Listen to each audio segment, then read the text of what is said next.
नमस्कार, मैं हिमांशु मिश्रा और आप देख रहे हैं द इनसाइड स्टोरी। तो शरद पवार एनसीपी के मुखिया 2 घंटे तक गौतम अडानी से बंद कमरे में मुलाकात करते हैं। क्या बातचीत करते हैं, हालांकि ये सामने नहीं आता है, लेकिन कभी सहयोगी रहे एमवीए में कांग्रेस के सबसे बड़े नेता राहुल गांधी उन्हीं अडानी पर जमकर निशाना साधते आ रहे हैं पिछले कई सालों से। तो ये क्या चक्कर है? अब एक तरफ सहयोगी खिलाफ खड़े हैं, लेकिन एक तरफ सहयोगी साथ में खड़े हुए हैं। तो ये क्या चल रहा है, इनसाइड स्टोरी क्या है इसके पीछे, आज बात करेंगे। डॉक्टर संजीव त्रिवेदी जी वरिष्ठ पत्रकार हमारे बीच। संजीव जी, मैं सबसे पहले तो ट्वीट वो सुनाऊंगा जो राहुल गांधी ने किया है। वो कह रहे हैं कि एयरपोर्ट सेट के, पोर्ट, बिजली, कोयला, सड़कें, खदानें, ज़मीन, आसमान सब सेठ का, लेकिन सेठ साहब के, यानी कि मोदी जी के सहारे वो सेठ जी को घेरने की कोशिश कर रहे हैं। लेकिन उन्हीं सेठ जी के साथ 2 घंटे तक बंद कमरे में उन्हीं के सहयोगी मुलाकात कर रहे हैं, बातचीत कर रहे हैं, और इससे पहले बयान भी दे चुके हैं। तो क्या समझा जाए? पवार साहब को भी साहब कहते हैं और राजनीति के साहब हैं। उनके जो समर्थक हैं, जो उनको अपना आदर्श मानते हैं, वो उन्हें इसी नाम से बुलाते हैं, साहब। और वैसे भी आपने देखा है पवार साहब भी कहा जाता है उनको। तो ये द्व्यर्थी है। और आज कम से कम हिडेनबर्ग, अडानी, ये सब मामला तो था नहीं। आज तो अदालत में एक कोर्ट था, कोर्ट में केस था राहुल गांधी का। और ये एक नई डेवलपमेंट हुई कि मुंबई में अडानी समूह के चीफ ने मुलाकात की पवार साहब से। ये 2 समानांतर घटनाएं हैं, आपने दोनों को एक में जोड़ दिया है। जाहिर है कि आप इसमें कोई लिंक पा रहे हैं, लेकिन इसको ऐसे आप समझ लें कि पवार साहब ने जो संदेश इस बार दिया है वो शायद दुनिया के लिए नहीं है। पवार साहब ने पिछले दिनों महीने की शुरुआत में एक इंटरव्यू एक टीवी चैनल को दिया, जिसमें कि उन्होंने स्पष्ट कह दिया कि कोई बाहर की संस्था अगर हमारे इंडस्ट्रियल हाउस पर कोई टिप्पणी करती है और उसकी वजह से हमारी कंपनी का नुकसान होता है, तो इस पर जांच होनी चाहिए कि कहीं ये साजिश तो नहीं है। उस कंपनी विशेष के द्वारा जो हमारी कंपनी के बारे में कहा जा रहा है वो सही है, या फिर कोई ऐसा है जो चाहता है कि हमारे अच्छे उद्योग जो हैं वो बंद हो जाएं। क्योंकि देखिए, बेरोज़गारी दुनिया में, भारत में ज़्यादा है, और ऐसे में अगर कंपनियां कमज़ोर होने लगेंगी तो किसको फ़ायदा होगा। तो इतना कह करके उन्होंने एक तरह से अडानी ग्रुप का समर्थन कर दिया था। अब मुलाकात करके उसी बात को रेखांकित करने की ज़रूरत नहीं थी उनको। उस पर जो बवाल होना था हुआ था, और उसके बाद वो यूपीए के तमाम नेताओं से मुलाकात भी कराए और कह दिया कि हम यूपीए में ही हैं। कह दिया राहुल गांधी से मुलाकात कर कि आप कम से कम सावरकर के बारे में इतना ज़्यादा तल्ख न होइए। और बड़े इत्मीनान से खड़गे साहब से मुलाकात के दौरान, कांग्रेस के अध्यक्ष की मुलाकात के दौरान उन्होंने स्पष्ट कर दिया था कि हम सब चाहते हैं कि भारतीय जनता पार्टी के खिलाफ एक मजबूत रणनीति हो, टीएमसी से बातचीत हो, केजरीवाल जी से बातचीत हो, सब बात उन्होंने ही कही है, अखिलेश जी से बातचीत हो। तो एक तरफ उन्होंने ये स्पष्ट कर दिया। दूसरी तरफ फिर से अगर अडानी समूह के मुखिया से उनकी मुलाकात होती है तो इसके क्या मायने हैं, इसको ज़रा बारीकी से समझिए। अडानी समूह के मुखिया उनके पुराने मित्र हैं, और एक किताब जो उन्होंने अपनी जीवनी लिखी है मराठी में, उसमें उन्होंने बाकायदा अडानी समूह के मुखिया की जो यात्रा है, एक सामान्य उद्योगपति से एक ख़ास उद्योगपति बनने की, उस पर उन्होंने चंद लाइनें लिखी हैं। और ये मित्रता बहुत पहले उनको ले जाती है, बहुत पीछे से उनकी मुलाकात और बातचीत होती रही है। तो इसीलिए कोई नई मुलाकात तो नहीं है, लेकिन आज जो मुलाकात हुई है ये संदर्भ में हुई है कि उनकी पार्टी के भीतर खींचतान चल रहा है। अजीत पवार भतीजे हैं, पार्टी में उनकी अपनी रसूख है, अजीत दादा पवार, और ये वैसे वाले भतीजे हैं जो कि अगर अपने पे आ जाएं तो एक बार पार्टी छोड़ के ही चले गए थे और मुख्यमंत्री फडणवीस और उप मुख्यमंत्री खुद बन गए थे। ज़्यादा दिन पहले की बात नहीं है। फिर से इनके बीजेपी से जुड़ने की बातें चल रही हैं। हालांकि उन्होंने ऑन द रिकॉर्ड आकर कह दिया है कि जी ऐसी कोई बात नहीं है, लेकिन क्या कहा जाता है और क्या होता है ये राजनीति में आप अच्छी तरह समझते हैं। तो ऐसे में पवार साहब ने ज़्यादा बड़ी लकीर खींच दी। भारतीय जनता पार्टी के लिए आज की तारीख में सबसे अजीज कौन है उद्योगपतियों में? जाहिर है कि तमाम एलिगेशंस लगते रहे हैं, अडानी समूह है। और अगर अडानी समूह के मालिक उनसे मिल रहे हैं तो अजीत पवार कैसे चले जाएंगे बीजेपी में? अच्छा, कहा जाता है कि दोस्त का अगर कोई दुश्मन है तो वो हमारा भी दुश्मन, और दोस्त का दोस्त है तो वो हमारा दोस्त। तो अगर इधर अडानी जी के साथ जाएं तो लगता है कि जैसे अडानी जी से, क्योंकि अगर मित्रता का जिक्र राहुल गांधी कर रहे हैं तो राहुल शरद पवार के दोस्त हो गए अडानी जी, और अडानी जी के दोस्त हो गए मोदी जी, तो दोस्त हो गए। तो इनडायरेक्टली शरद पवार भी जो है मोदी जी के दोस्त हो गए।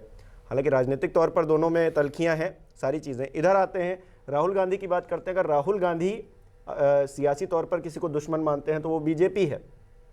तो इस रिश्ते से देखें तो दुश्मन, उस रिश्ते से देखें तो दोस्त। शरद पवार जी बीच में हैं और वहीं खेल कर रहे हैं, कभी इधर तो कभी उधर। कभी मुलाकात करके कहते हैं हम साथ में हैं, फिर जाके खुद ही अडानी जी से मुलाकात कर लेते हैं बंद कमरे में। तो ये क्या 2024 के चुनाव में जो विपक्ष की राजनीति है उसका सबसे बड़ा कॉन्ट्राडिक्शन यही होने जा रहा है। शरद पवार भले ही एक राज्य में उनकी पार्टी हो, लेकिन उनका जो राजनीतिक कद है वो पूरे देश में प्रभाव रखता है। और जो विपक्षी गोलबंदी की तैयारी हो रही है, जिसमें कि अब सब साथ आने के लिए तैयार हो गए हैं, उसमें पवार साहब का ये जो स्टैंड है ये बाकी के दलों से अलग है, जुदा है। उन्हें लगता है जेपीसी की कोई ज़रूरत नहीं है। उन्हें लगता है कि जो सुप्रीम कोर्ट ने जांच बिठाई है वो काफ़ी है। अब ये तो भारतीय जनता पार्टी कहती है, तो यहाँ तो लाइन उनकी भारतीय जनता पार्टी से मिलने लग जाती है। कांग्रेस और तमाम जो दूसरे दल हैं जो लगातार पूरे बजट सत्र में प्रयास करते रहे, हंगामे करते रहे, आंदोलन करते रहे कि भाई जेपीसी गठित हो, उनसे अलग दिखती है ये स्टैंड। तो ये जो कॉन्ट्राडिक्शन है ये शायद सबसे बड़ा सेंट्रल क्वेश्चन होगा विपक्षी एकता जो बन रही है। शायद यही वजह है कि नीतीश कुमार और बाकी लोगों ने मिलकर के एक नई लाइन तय कर ली है, जिसको राहुल गांधी ने एक्सेप्ट भी कर लिया है, और वो जातीय जनगणना वाला है और ओबीसी की राजनीति वाली है। क्योंकि इसमें तो बड़ा कन्फ्यूजन है, ये तो विपक्ष को कमजोर करेगा। शरद पवार का जो स्टैंड है, उन्होंने अब तो बिल्कुल खुले तौर पर मुलाकात कर लेना डायरेक्टली, ये तो खुले तौर पर एक संदेश है, एक संकेत है कि हम किसके साथ हैं। राहुल गांधी को या फिर कांग्रेस को ये चीज़ें परेशान तो बिल्कुल करेंगी, क्योंकि उन्होंने बहुत सारा समय खपाया है इन सब चीज़ों में और बहुत कोशिश की है। पर नई बात नहीं है ना हिमांशु, किताब में उन्होंने लिखा अडानी ग्रुप की तारीफ। इसके पहले 2014 में जब सरकार बनी थी मोदी जी की, तो उन्होंने ऑन रिकॉर्ड कहा था कि अगर कोई सबसे ज़्यादा करीब है यूपीए के नेताओं में मोदी जी के तो मैं हूँ। उसके पीछे वजह ये थी कि वो अडानी समूह के मालिक को जानते थे और अडानी समूह के मालिक मोदी जी को जानते थे, और इस कारण से उन्हें लग रहा था कि ये रिश्ता हमारा बाकी के नेताओं से तो है। माउंट आबू में मुलाकात की बात भी कही जाती है, पहले अडानी समूह के मुखिया से और उसके बाद मोदी जी से शरद पवार की। उसके बाद अब इतने बड़े मामले में इतना ज़बरदस्त समर्थन ये कह कर कि भाई जेपीसी की कोई ज़रूरत नहीं है, उसके बाद अब मुलाकात कर लेना, तो ये एक सिलसिला है, कोई झटके में नहीं हुआ है। पुरानी चीज़ें अगर हम देखें तो 1999 में क्योंकि एनसीपी का गठन हुआ, उससे पहले तो साथ में ही थे। उसके बाद हो सकता है कि कांग्रेस से उनकी दूरी रही हो, लेकिन उस टाइम उन्होंने मुलाकात की या फिर कुछ भी किताब लिखी या जो भी चीज़ें। एमवीए का जब से गठन हुआ, महाराष्ट्र में महाविकास आघाड़ी का जब से गठन हुआ, तब से कांग्रेस और एनसीपी के बीच की जो दूरियां थीं वो कहीं ना कहीं लगा कि हाँ साथ में आ सकते हैं, साथ में राजनीति कर सकते हैं। उसके बाद पहली बार मुझे ऐसा लगता है कि ये हो रहा है कि इस तरह से कॉन्ट्रडिक्शंस सामने आ रहे हैं दोनों के बीच में। शरद पवार निकले तो कांग्रेस से ही, वो कॉन्ट्रडिक्शंस अलग, लेकिन यहाँ पर जो सियासी कॉन्ट्रडिक्शंस एक व्यक्ति को लेकर दिख रहे हैं जिसके खिलाफ राहुल गांधी खड़े हैं, उनके साथ में खड़े हैं अगर पवार साहब, तो ये कॉन्ट्रडिक्शन पहली बार नजर आ रहा है देखने को। आप चूंकि दिल्ली कांग्रेस से और देख रहे एनसीपी हैं तो दिल्ली से आपको ये कॉन्ट्रडिक्शन लग रहा है। आप पवार साहब के नजरिए से देखिए, उनको तो अपने वोट बैंक की चिंता है ना। उनकी पार्टी तो महाराष्ट्र में लड़ती है ना चुनाव, कहाँ कॉन्ट्रडिक्शन है? उन्हें तो कोई कॉन्ट्रडिक्शन फील ही नहीं होगा। कॉन्ट्रडिक्शन होगा उनको जो देश भर में चुनाव लड़ते हैं, जैसे कांग्रेस पार्टी के लोग, उनको कॉन्ट्रडिक्शन ये फील होगा जो कि राज्यों में लड़ेंगे चुनाव और पवार साहब के सहयोगी भी रहेंगे, उनको ये कॉन्ट्रडिक्शन फील होगा। पवार साहब को तो बिल्कुल फील नहीं होगा। उनका जो वोट बैंक है ये नहीं देखेगा क्या कि जहां से आप निकले उन्हीं के साथ खड़े हैं, या फिर अब उन्हीं के खिलाफ खड़े हो रहे हैं? वो तो तय हो चुका। 1999 में उन्होंने कांग्रेस के साथ सरकार बना दी थी। 1998 में वो नाराज होकर के सोनिया गांधी के विदेशी मूल के मुद्दे पर बाहर आ गए थे। लगातार बने रहे वो, साथ में केंद्र में मंत्री भी रहे, कांग्रेस के साथ गठबंधन बनाया और यूपीए की सरकार बन गई। दोनों दफे मंत्री रहे, बड़े बड़े मंत्री रहे। तो ये कॉन्ट्रडिक्शंस में वो राजनीति कर लेते हैं, क्योंकि महाराष्ट्र में जो उनका वोट बैंक है वो वहाँ स्थानीय राजनीति में जिस तरह से उसको साधा जाता है उन्होंने साध रखा है। एक पुरानी कहानी कही जाती है कि थर्ड बैटल ऑफ पानीपत, जो तीसरा युद्ध हुआ था, वो मराठा और दिल्ली के बीच हुआ था। दिल्ली वालों के बीच और मराठाओं के बीच की जो लड़ाई है उसको हमेशा उस युद्ध के ज़रिए दिखाने की कोशिश की जाती है और कहा यही जाता है कि हमेशा से मराठाओं को दिल्ली वालों से अलग लाइन की आदत है। सदाशिव भावराव ने ही ये आदत हमें डाली है। वो युद्ध में हालांकि मराठा परास्त हुए थे और अब्दाली जीत गए थे, उसमें उनका शासन था, लेकिन ये जो 1769 की युद्ध है इसका जो राजनीतिक नैरेटिव है वो नैरेटिव हमेशा भारतीय राजनीति को अभी भी प्रभावित करता है। दिल्ली वाले कुछ भी सोचे, हम जैसे महाराष्ट्र में सोचते हैं वो हमारे लिए इम्पोर्टेंट है, वो महाराष्ट्र मानते हैं अपने राज्य को। तो जाहिर है उनके लिए कॉन्ट्रडिक्शन नहीं है, दूसरों के लिए कॉन्ट्रडिक्शन है। पर इस कॉन्ट्रडिक्शन से भारतीय जनता पार्टी को यकीनन फायदा होगा, इस बात को मानिए। और शायद यही वजह है कि आज राहुल गांधी ने इस दिन ये ट्वीट किया है। राहुल गांधी ने ट्वीट कर दिया, उन्होंने अपनी लाइन, क्योंकि देखिए मुलाकात भी हो रही थी, ट्वीट भी हो रहा था, यानी कि वो उन चीज़ों को एक्सेप्ट भी कर रहे हैं कहीं ना कहीं कि हम अपनी लाइन पे हैं, आप जिस लाइन पे हैं उस लाइन पे रहिए। तो ये क्या ऐसे वो जो गठबंधन शेप लेने वाला है 2024 का हम जिक्र कर रहे हैं, महाराष्ट्र की राजनीति से बाहर आकर 2024 का जो गठबंधन, विपक्षी एकता, उन सब की बातें जो हम कर रहे हैं उसमें शरद पवार जी नहीं होंगे क्या? इस बात को अभी से कहा जा सकता है या फिर कुछ ऐसी संभावनाएं बन सकती हैं क्या? देखिए या फिर चीज़ों को बदल लेना, जैसे उन्होंने मुद्दा ही चेंज कर लिया, हालांकि मुद्दे पे बने हुए हैं, ट्वीट्स कर रहे हैं। हाँ, तो ये लग नहीं रहा है कि उनका अपना मुद्दा हाँ, है ना, पर इस मुद्दे से इधर भी कुछ मुद्दे होंगे। हाँ, और एक ब्रॉड सहमति बनेगी इस तरह की बात लेकर, इस तरह का भाव लेकर कि अभी फिलहाल विपक्षी दल चल रहे हैं। क्योंकि जब सावरकर को लेकर बयान दिया जाता है तो फिर जाकर मुलाकात की जाती है और कहा जाता है चलिए हम इस बारे में बात नहीं करेंगे, ज़्यादा नहीं बोलेंगे, ऐसे तल्ख बयान नहीं देंगे। तो अब क्या अडानी मुद्दे को लेकर भी कोई ऐसी सहमति बनेगी क्या कि हम नहीं ज़्यादा बोलेंगे? वो इस बात से पता चलेगा कि सावरकर पर अब राहुल गांधी बोलते हैं कि नहीं। अडानी पर तो बोल रहे हैं, लेकिन अब अडानी जी पे तो बोल रहे हैं, लेकिन पवार साहब को तो लग ही रहा है कि वो गलत बोल रहे हैं। पवार साहब को गलत लग रहा है, इसीलिए तो वो मुलाकात कर रहे हैं। और अगर अडानी पे राहुल गांधी बोलते हैं तो क्या सावरकर पर भी बोलेंगे? और अगर सावरकर पर बोलेंगे तो भाई नॉन निगोशिएबल हो जाता है मामला। फिर तो शिवसेना भी चली जाती है और एनसीपी भी चली जाती है। तो मुझे लगता है कि ये इसी तरह के कॉन्ट्रडिक्शंस के बीच ये जो विपक्षी राजनीति का कुनबा जो है वो तैयार होगा। क्या ये प्रभावशाली होगा? क्योंकि इस तरह का कोई आइडियोलॉजिकल कन्फ्यूजन, मुद्दों का कन्फ्यूजन भारतीय जनता पार्टी और उसके सहयोगियों में तो नहीं दिखाई पड़ता है। तो ये कितना ज़्यादा नुकसानदेह है इसको पॉलिटिकल पंडित तय करेंगे, लेकिन मुझे लगता है कि बहुत ज़्यादा फायदेमंद तो बिल्कुल नहीं है ये कॉन्ट्रडिक्शन।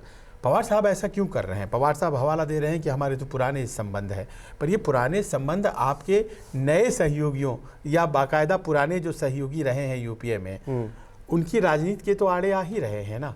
और ऐसे में कैसे बीच का रास्ता निकलेगा? देखिए आज की तारीख में जो दो चीज़ें हम देख रहे हैं, एक तरफ मुंबई में मुलाकात हो रही है अडानी समूह के मालिक और पवार साहब की, दूसरी तरफ अपना संघर्ष, अपनी लड़ाई राहुल गांधी सूरत में लड़ रहे हैं, उनकी लड़ाई और भी ज़्यादा मुश्किल हो गई है। एक जगह मैं ये भी पढ़ रहा था कि शरद पवार ने मुलाकात करके या फिर करीबी अपनी दिखाकर अजीत पवार का खेल बिगाड़ दिया है। यानी कि उनकी पार्टी के अंदर की बात करते हैं हम, उनकी पार्टी के अंदर पहले तो ये हो रहा था कि भारतीय जनता पार्टी से करीबी हैं, 30 से 35 ऐसे MLAs हैं जो उनके साथ में हैं और जा सकते हैं। सुप्रिया सुले का जिस तरह से बयान सामने आया कि 15 दिन में 2 बम फटेंगे, तो क्या एक संकेत या संदेश दे दिया है अजीत पवार को भी शरद पवार ने इस मुलाकात के जरिए? देखिए, ये तो तय है कि जहां अडानी समूह के मालिक मिलने चले आए तो भारतीय जनता पार्टी से अजीत पवार ज़्यादा करीब हैं, अडानी समूह के मालिक ज़्यादा करीब हैं। हाँ, ये तो सीधी सी बात बड़ा है। स्पष्ट है कि इसमें तो कोई कंफ्यूजन ही नहीं है। तो क्या अजीत पवार अब ज्वाइन कर लेंगे अपनी स्वेच्छा से? क्या धोखा दे देंगे? क्या पार्टी तोड़ देंगे? यानी कि उन्होंने एक तरह से कहा जा सकता है ना, पार्टी टूटने तो से उन्होंने बचा। अजीत पवार को कहीं हेज तो नहीं किया है। हाँ। इस महीने की शुरुआत में जो इंटरव्यू था या फिर अब जो मुलाकात है, क्या अजीत पवार के लिए राह मुश्किल करने की गरज से तो नहीं किया गया? देखिए, उनको अपनी पार्टी तो बचानी ही है, उसके बाद ही गठबंधन आता है, मुद्दे आते हैं। सही बात है। तो क्या अजीत पवार जो लगातार भारतीय जनता पार्टी की तरफ बढ़ने की कोशिश में हैं, उनके खिलाफ जो सबसे बड़ी शिकायत है कि हैं तो नेता विपक्ष, लेकिन आज तक उन्होंने केवल एकनाथ शिंदे के खिलाफ बोला, देवेंद्र फडणवीस के खिलाफ कभी बोला ही नहीं उन्होंने, बीजेपी के खिलाफ कभी बोला ही उन्होंने। तो वो अपनी राजनीतिक लाइन क्लियर कर रखे हैं। पवार साहब की राजनीतिक लाइन ये है कि उनको बीजेपी से दूर रह करके राजनीति उनकी ज़्यादा चलेगी। तो ऐसे में अजीत पवार को वो मौका न मिले, उस दिशा में इस महीने की शुरुआत वाला वो इंटरव्यू, आज की मुलाकात, जाहिर है कि वो अजीत पवार को एक संदेश है। और अजीत पवार इसीलिए तो कल कहते नजर आए कि जी नहीं, मैं तो एनसीपी में ही रहूंगा, क्योंकि इस मुलाकात की पृष्ठभूमि के बारे में शायद उन्हें जानकारी दुनिया से तो पहले लगी गई होगी। तो बड़ा स्पष्ट हो गया कि उनकी पार्टी फिलहाल नहीं टूटेगी। इसीलिए आज उनके प्रवक्ताओं को सुन रहा था, वो जबरदस्त दावे भी कर रहे हैं कि कुछ नहीं होने वाला है। देखिए, पवार साहब जो है वो बहुत पुराने राजनीतिज्ञ से कई निशाने मार दिए, कई निशाने, और उनको समझ में आती है कि कौन सा डोर खींचूंगा, है ना, तो कौन सा झंडा लहराने लगेगा। तो ये उन्होंने लहरा दिया झंडा। और आज की तारीख में अब भारतीय जनता पार्टी की तरफ अजीत पवार जा रहे हैं, ये कहानी तो करीब करीब बंद हो गई है। और इस मुलाकात ने एक मोहर और भी लगा दिया और एक नई बहस को जन्म दे दिया है। और ये बहस कहाँ तक जाएगी वो देखने वाली बात होगी। उसकी अपडेट हम आप तक पहुंचाते रहेंगे। कमेंट करके बताइए शो कैसा लगा और आपके क्या विचार हैं, वो भी हमें कमेंट करके बताइए। बहुत बहुत शुक्रिया।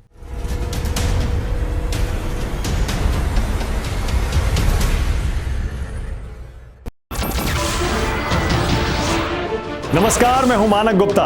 अगर आपको हमारा ये वीडियो पसंद आया हो तो इसे लाइक और शेयर जरूर करें, और हां, हमें सब्सक्राइब और फॉलो करना ना भूलें ताकि आप देश और दुनिया की कोई खबर मिस ना करें।